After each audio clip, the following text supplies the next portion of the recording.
Assalamualaikum warahmatullahi wabarakatuh. Perkenalkan, nama saya Wina Aulia Putri dengan NIM 2024 0501 03 0600. Di sini saya akan mempresentasikan PPT yang berjudul Akuntansi Biaya. Baik, untuk mengefisienkan waktu, kita masuk ke materi pertama, yaitu Cost Accounting dan Manajemen Produksi. Pengertian Cost Accounting atau akuntansi biaya.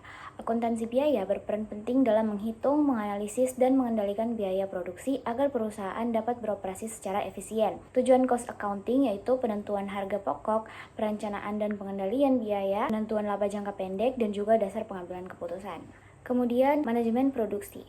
Manajemen produksi adalah proses mengelola kegiatan produksi mulai dari perencanaan, pengendalian, hingga evaluasi agar produk sesuai standar kualitas dengan biaya efisien. Adapun aspek utama manajemen produksi, yang pertama perencanaan produk, yaitu menentukan jenis produk, jumlah, dan juga metode. Dan yang kedua pengendalian produksi, yaitu mengawasi kualitas, biaya, dan waktu produksi.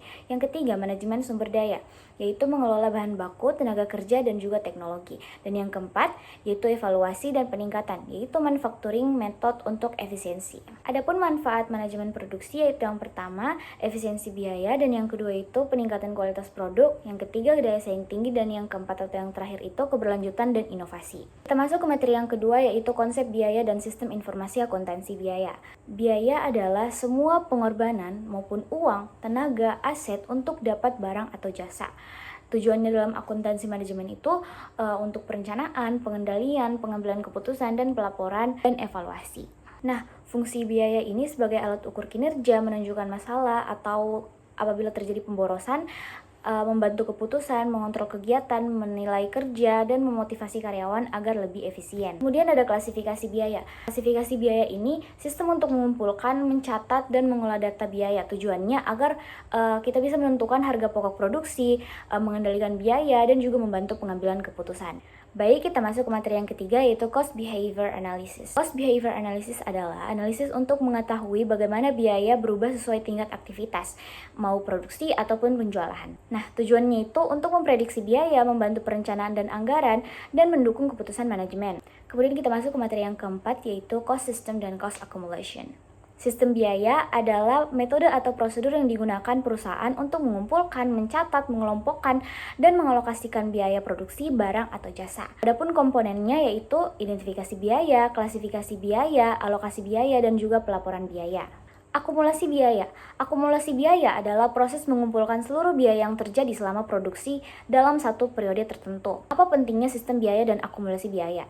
Yaitu untuk membantu pengambilan keputusan, memudahkan perencanaan dan pengendalian biaya, mengetahui produk yang paling menguntungkan, meningkatkan efisiensi perusahaan, dan menambah tanggung jawab manajerial. Baik, kita masuk ke materi yang kelima, yaitu Job Order Costing.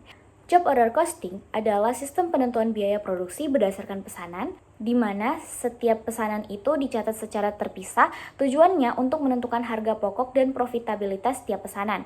Adapun komponennya yaitu bahan baku langsung, tenaga kerja langsung, dan juga overhead pabrik. Baik, kita masuk ke materi yang keenam, yaitu proses costing.